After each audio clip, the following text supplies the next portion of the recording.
네, 여러분. 대충 4월 1일자인데 오늘자에 드러난 거 보니까 이 친문 실세들도 박근혜 대통령이 죄가 없다고 했답니다. 친문 실세 누가 있죠? 아까 아침에 제가 출근하면서 들으니까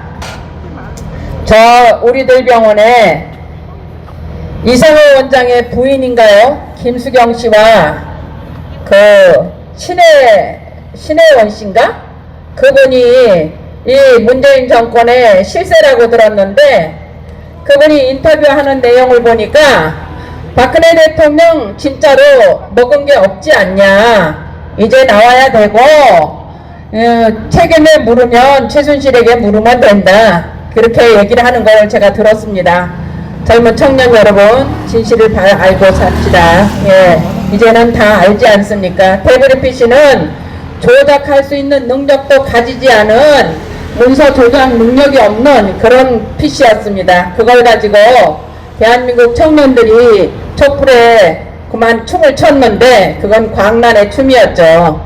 네, 이제 그 촛불이 실세가 무엇이었는지는 청년들이라면 아마 유튜브 상에서든 아니면 네이버든지 어디든지 또 톡이든지 다 알게 됐을 것입니다. 근데 아직도 나는 나이가 먹고 보니까 그런 거 저런 거 접할 기회가 없다 해서 최순실이라는 최서원 씨를 가지고 욕하는 사람들도 많은데, 실상 최서원 씨가 이 나라 세금에 대해서는 단돈 한 푼도 먹은 일이 없다는 것도 그것도 팩트입니다. 죄가 있다면 좀 있겠죠. 뭐냐, 딸내미 위해서 어떻게 밑에 기어들어온 그 이상한 박 누구더라, 그 박원호 때문에, 그 마사회에 근무했던 박원호 때문에 삼성하고 계약하는 것도 제대로 모르다가 나중에 보니까 아 그래 그럼 좋지 하고 한 것 같은데, 이런 게 죄가 된다면 지금 현재 이 정권에서 벌어지는 거 보십시오. 정권에 깨끗한 사람이 단 한 사람이라도 있습니까? 저 청와대에 있는 사람들이나 아니면 이 1번당에 있는 사람들, 깨끗한 사람들 있어요? 심지어 정의가 없는 그 노란당, 예? 노란 옷 입고 노란당 보면 노란당에도 이상한 일 너무 많았습니다. 여러분, 제가 오늘 그 얘기를 드리고 싶었어요. 대한민국 역사에서 대한민국에 대해서 태어나지 말았어야 될 나라라는 소리를 서슴지 않았던 사람들이 지금 현재 굉장히 전부들 부자가 되어 있습니다. 심지어 오적이라는 시를 발표해가지고 박정희 대통령 시절에 핍박을 받았다 하는 김지아 시인도 정부를 상대로 보상금을 35억을 받았다는 걸 여러분들 아십니까? 예? 젊은 청년들 35억이면 여기 있는 건물 어떻게 될까요? 웬만한 거 하나 사지 않을까요?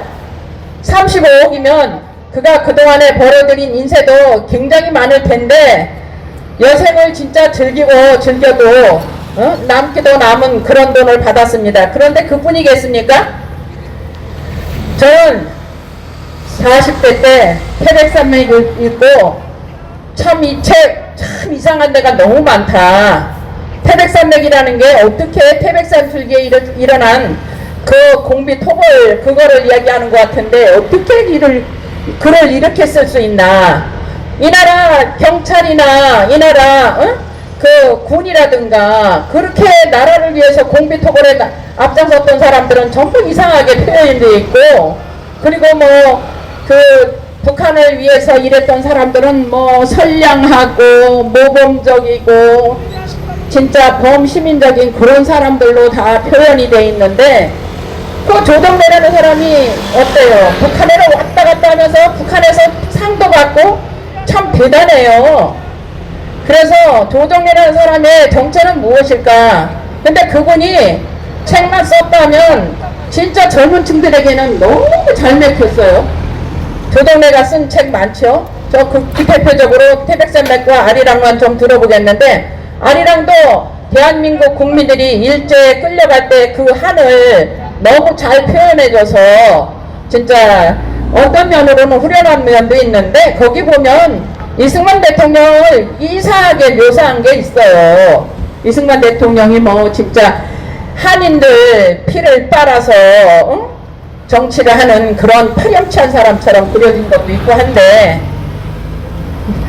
지금 그렇게 이 대한민국 탄생부터 이 대한민국의 건국 과정까지 전부 부인했던 사람들, 대한민국은 북한보다 체제가 잘못된 것이다. 친일파가 나라를 세웠기 때문에 친일 문제 청산을 못했다.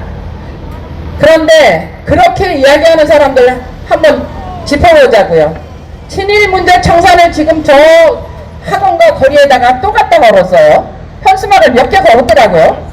그러니까 어떤 일만 우리나라에서 선거를 한다든가 그럴 때가 되면 무조건 친일파 문제를 들고 나와요. 친일파. 근데 36년 동안에 그 당시에 기득권을 누리고 있던 사람들 친일파 아닌 사람 있을까요? 왜냐?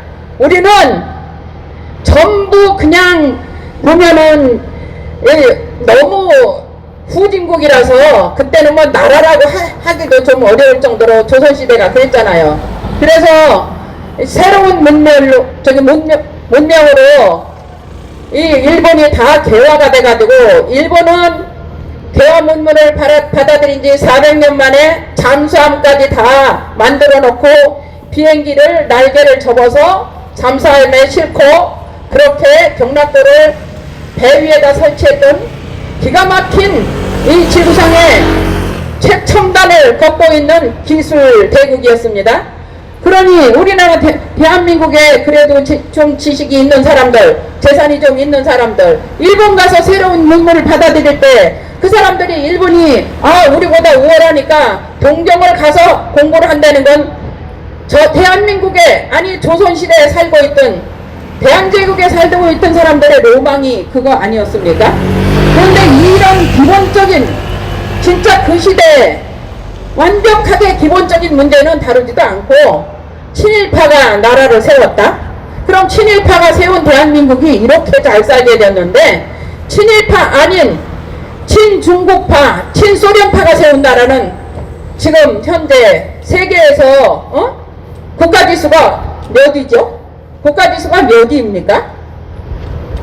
그래서 또 친일파 현수막을 갖다 걸어놓고 젊은 청년들을 감성을 자극하고자 하는데 그거 누가 했을까요?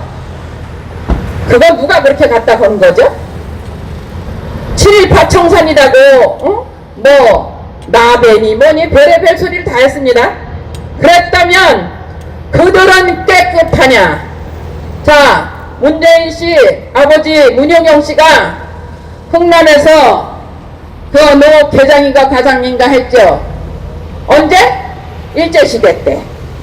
그러면 이 박원순 서울시장의 아버지 표지국 서기관인가 했죠. 일제시대에. 그러면 정동영 아버지? 정동영의 아버지는 아니에요? 이게 노무현 정권 때 친일파 역사 바로세기를 한다고 그런 식으로 막 해댔는데 친일파 문제도 청산을 안 했다. 그리고 물론 좋다고요. 그러면 자기들은 깨끗하냐? 자기네 부모도 마찬가지예요. 제가 그 광주 쪽에 살았던 20년 전에 어떤 할머니를 만났는데 그 할머니가 자기네 집이 그 우리 대한제국 시절에 가장 잘 사는 집이었다고 합니다. 그분이 지금 살아계시면 아마 한 115세 정도 됐을 것 같은데 너무나 잘 살아서 그 자기 집에 가정교사가 다 있어가지고 자기들은 일본말을 기가 막히게 배웠다는 거예요. 그래 형제간들이 다 일본에 가서 공부를 하고 그러고 했는데 어느 날 보니까 미군이 들어와서 전쟁이 터지니까 미군이 들어와서 미군들이 자기네 집에서 거주를 했대요. 그래서 아버지가 하는 얘기야. 야 그러면 미국이 최고니까 이제는 영어를 배우자. 영어를 배워야 앞으로 너희들이 잘 될 것 같다. 이분의 이 이야기는 어느 나라든 어느 시대든 간에 실세를 쫓아가는 누구나의 기본적인 감성이고 잘 살아보겠다면 무엇을 택해야 되나 선택의 여지가 없는 그런 부분 아닙니까? 그래서 지금 1번 당의 그 실세들이 7.18 문제를 들고 나오자 우리가 작년에 7.1 문제를 하길래 제가 막 보니까 저뿐만이 아니라 우파의 이 투사들이 7.18 현수막을 진짜로 만들어서 다 걸었어요. 광화문, 서울역, 할 것 없이 집회 장소, 뭐 우리가 전국적으로 열리는 서명대, 누가 진짜 친일파냐? 누가 진짜 친일파냐? 7.18 후손인 이 국회의원 김희선의 아버지가 과거사 뭐 청산위원장. 그런데 그 사람 기가 막히게 친일파였잖아요. 참 태태 묵은 거 이렇게 지금까지 그것을 이용해 먹고자 하는 것이 이 정권의 탄생 때의 실력자였던 양정철 아닙니까? 양정철. 뭐 삼철? 이철, 삼철? 좋습니다. 이제 선거를 앞두고서 왜 이렇게 쓸데없는 소리를 길게 장황하게 늘어놓냐. 일본 정권의 실세들이 과연 대한민국을 책임지고 있는 사람들이냐. 과연 대한민국의 청년들에게 미래의 비전을 생각하고 열어주려고 하는 사람들이냐. 그게 아니잖아요. 그러면서도 과거에 돈을 벌어본 적도 없고 무슨 사업을 해본 적도 없고 어디에서 연구를 해본 적도 없는 사람들이 거리에서 참 자기들이 민주화 운동을 했다고 하지만은 불법적이기 짝이 없는 일들을 계속 해왔는데 그분들 재산이 얼마나 될까요? 안 벌고도 자기들이 진짜로 돈 벌어본 적이 없어도 지금 대단한 실력자로 재산들이 많습니다. 그래서 이 젊은 청년들이 이 실세를 알면 이것들에 대해서 다 이 최첨단 정보화 시대에 실세를 알면 저기 깨어나려나 했더니 선동 선전에 녹아난 젊은이들이 깨어나지 않으니까 제가 이 소리를 짓거리고 있는 겁니다. 젊은 청년들이 진실을 이야기하고 정의를 이야기하고 지금 이제 4차 산업을 이야기해야 될 이 젊은 청년들이 정말로 올바로 된 판단을 한다면 이 선거는 희망이 있는 것입니다. 그렇지 않습니까? 정말로 젊은 청년들이 이 나라 지식인이라는 진중권 씨가 얘기한 것처럼 저는 당을 이름을 얘기를 안 하려고 했는데 할 수밖에 없어요. 진중권 씨가 민주당만 빼고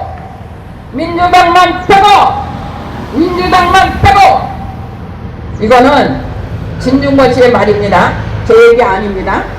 그래서 죽어라 하고 좌측에서 좌클릭되어 있던 진중권 씨가 그런 이야기를 할 정도였다면 일본당 그리고 저 노랑당 저 무슨 통진당 그들이 얼마나 썩었다는 얘기입니까? 얼마나 썩었습니까? 어디 가서든지 명함 내밀고 또 대표를 만나겠다 진을 쳐버리면 사업자들이 벌벌벌벌 떨었죠. 그러니까 계속 뒷돈 줬을 거 아니에요? 그걸로 세월을 살아온 사람들, 그리고 북한 김정은의 김씨 왕조의 지령을 받았던 사람들, 이런 사람들이 주가 돼서 박근혜 대통령 탄핵도 만들어내는데 거기에다가 덜커덕 그래 우리가 밀어줄게 해봐. 누가 그랬어요?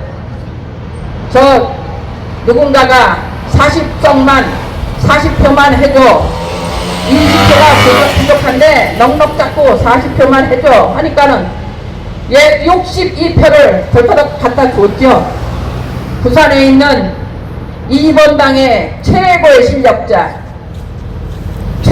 실력자가 야 그러면 너와 나와 이렇게 야합을 했으니 우리 이제 의원 내각제에서 우리 자식들이고 천년만년 한번 해먹어보자. 우리끼리 해먹어보자. 저 미국 같은 경우 어때요? 국회의원을 4선을 하고 나면은 더 이상 못합니다. 그런데 상원, 하원이 있으니까 그 과정에서 걸러지는데 대한민국은 지금 8선, 7선, 6선 많습니다. 많고도 많아요. 그래서 그 사람들이 자기가 또아리를 틀고 있으니까 후배들이 가서 굽실굽실대고 그러다 보니까 공천권 띄고 또 흔들어대면은 그 앞에서 직소리 못하고 끌려가는 거죠. 이렇게 해서 선거가 이런 식으로 치러져서 세월이 40년 흐르다 보니까 완벽하게 얘들은 실력을 자랑하던 사람들이 대한민국을 다 풀어줬잖아요. 입법, 사법, 행정, 언론 할 것 없이 국민들의 뇌까지 다, 예? 국민들의 뇌까지 국가에 반역한 사람들에 의해서 다 잠식당해버렸어요. 특히 저 호남권. 그래서 99%, 98% 몰표 나오잖아요. 지구에 있는 나라 중에서 아마 이렇게 몰표 나오는 건 대한민국 뿐일 겁니다. 그런데 그들이 지금 문재인 정권이 들어서 보니까 얼마나 신이 나겠습니까? 얼마나. 그러니 이렇게 신나는 세상 장기 집권을 하고 싶죠? 장기 집권을 하고 싶어서 20년 해보겠다. 그러더니 50년 해보겠다. 그 과정을 이렇게 만들어 가고 있습니다. 얘기가 너무 길어져서 죄송한데 지금 한 번 더 짚어보고 싶은 거, 여러분 문재인 정권이 들어서고 나니까 저 노랑당에서 맨날 국민을 위해서 노동자를 위해서 이런저런 미사여구를 다 동원했던 사람이 뭐 17층인가에서 떨어지는데 기가 막히게 날아가서 떨어졌습니다. 사람이 비상을 할 수 있다. 날아다닐 수 있다. 이거 얼마나 자랑스러운 거예요? 이 지구 탄생 이래 사람이 날아가서 죽은 경우는 대한민국의 노회찬뿐입니다. 노회찬뿐인데 20대 국회가 어떤 짓을 했어요?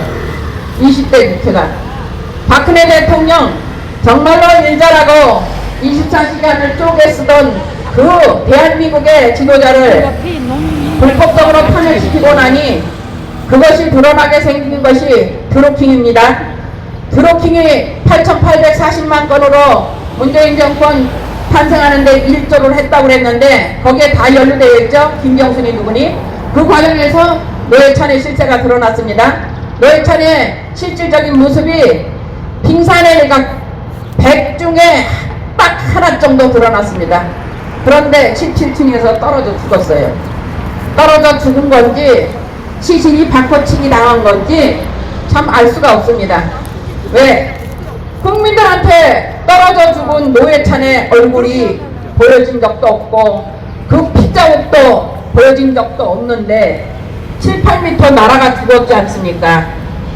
7, 8m 날아가 죽은 걸 20대 국회가 국회장을 치르면서 5일 동안 국회장을 치르면서 기가 막힌 현상이 또 벌어졌죠. 부조금이 들어왔는데 2일인가는 당이 가져가고 3일인가는 유족이 가져가고 그 유족 참 인심도 좋아요. 예?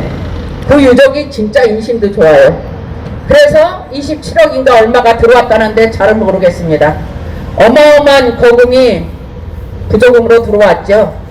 이런 현상이 벌어진 것이 좌파들의 민낯입니다.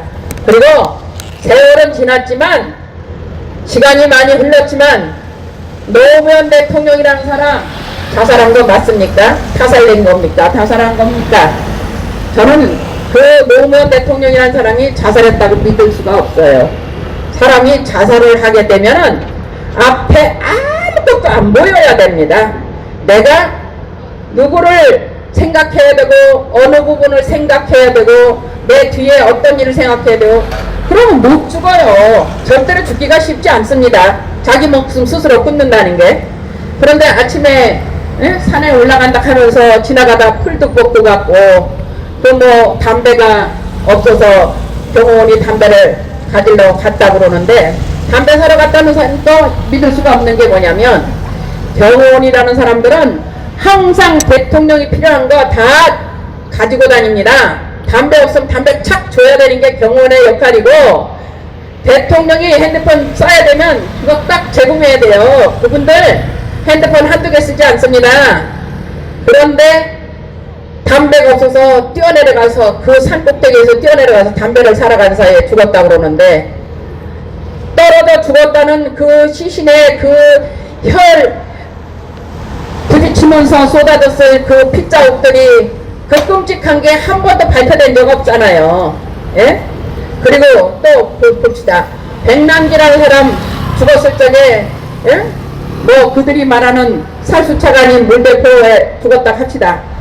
그러면 부검을 해야 되는데 맞는데 부검도 못하게 내가 백남기다 전부 피켓들을 들고 앉아서 막아버렸어요. 이게 좌파들의 실세 아닙니까? 그래서 좌파들의 이 더러운 걸 함께 했던 진중권이 민주당만 빼고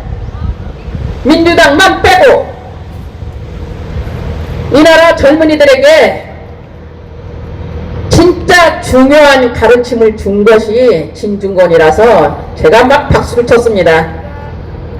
이번 선거 어떻게 해야 되겠습니까? 비단 1번뿐이 아니라 자당의 대통령의 치맛거리 붙잡고 제발 이 지역에 한 번만 와주십시오. 한 번만 와주십시오. 그래서 박근혜 대통령은 이번만을 위해서 전국을 다 누볐지 않습니까? 전국을 다 누비면서 자민들 잡겠습니까? 아니면 뭐 편하게 다리를 뻗어보기를 했겠습니까? 선거 기간 동안, 이 짧은 기간 동안으로 얼마나 뛰어다녔겠어요. 하루에 몇십 군데씩. 그렇게 했는데 불구하고 그들이 자당의 대통령을 진짜 기가 막히게 배신의 칼을 꽂았지요. 그래놓고 이런 사람들이 또 표를 주십시오. 나는 우파니까 나에게 표를 주십시오. 그러고 나와가지고 자, 압박 찬스를 쓰는 사람이 저 의정부에 출마를 하고 형님 찬스를 쓰는 사람이 이 강남 대한민국 신장구에 출마를 하고, 선택은 유권자들의 몫입니다. 내가 이 지역뿐이 아니라 대한민국을 대표하는 진짜 참 일꾼을 뽑느냐, 또 똑같은 1번 아니면 2번을 되뇌어서 대한민국의 멸망을 같이 할 것이냐. 선택은 유권자의 손끝에 달려 있습니다. 이제는 이 시점에 자유민주주의를 지킬 것이냐, 사회주의로 갈 것이냐, 이념의 말처럼 선거 끝나고 바로 사회주의 개헌을 하겠다면 이거를 막을 사람을 뽑을 것이냐, 어떻게 해야 되겠습니까? 아무리 제 얘기가 길었어도 결론은 하나입니다. 4.15 총선은 대한민국의 운명을 좌측이냐 우측이냐 체제를 결정짓는 그런 선거입니다. 선거는 항상 중요하지만 우리가 살고 있는 이 자유 대한민국에서 자유가 없어지는 마지막 자유 속에 치러지는 선거가 될지도 모른다는 고든창의 말처럼 얼마나 중요한 선거입니까? 얼마나 그분들이 걱정이 되면 남의 나라 걱정을 그렇게 하겠습니까? 그런데 대한민국 국민들만 선거에 무관심한 것이 자랑인 양 이야기하지만 무관심하니까 문재인 같은 사람이 대통령이 되어서 이렇게 나라를 총체적으로 망국으로 몰고 가고 있지 않습니까? 이 선정령을 오고 가는 대한민국 유권자 여러분, 여러분들의 표는 너무나 소중합니다. 누구나 여기 후보로 출마했으면 이곳에 올 것입니다. 판단해 보십시오. 다 훌륭한 후보자들입니다. 다 훌륭한데 후보자가 어느 당에 속해 있느냐, 그 당은 무엇을 지향하는 당이냐, 이게 중요한 거 아니겠습니까? 여러분, 기호 7번 분명하게 한미동맹을 강화시켜라. 박근혜 대통령은 사기 탄핵이다. 사기 탄핵은 이제 다시 이것을 처음부터 재수사해서 분명하게 진상을 규명해야 된다. 이게 우리들의 목표입니다. 대한민국 자유민주주의 체제를 지키고 반공주의로 자유통일로 가는 것이 우리 공화당의 방침입니다. 우리 공화당의 강령입니다. 그리고 이 지역에서 십수년 동안 지역 발전을 위해서 봉사해온 전태일 후보의 한결같은 신념입니다. 이미 많은 것이 여러분들이 알게 되었겠지만 7번을 선택하면 어떤 길이 열릴 것인가? 자유민주주의 지켜줍니다. 그리고 자유통일, 이 당이 실력이 있으면 반드시 이뤄낼 것입니다. 강남을 더 자랑스럽게 진짜 최첨단 도시로 갖고 갈 것입니다. 부탁드립니다. 기호 7번 전태열 후보 지금 인사드리고 있습니다. 여러분 인사받고 가십시오. 기호 7번 전태열, 기호 7번 전태열, 기호 7번 전태열. 우리 공화당입니다. 감사합니다.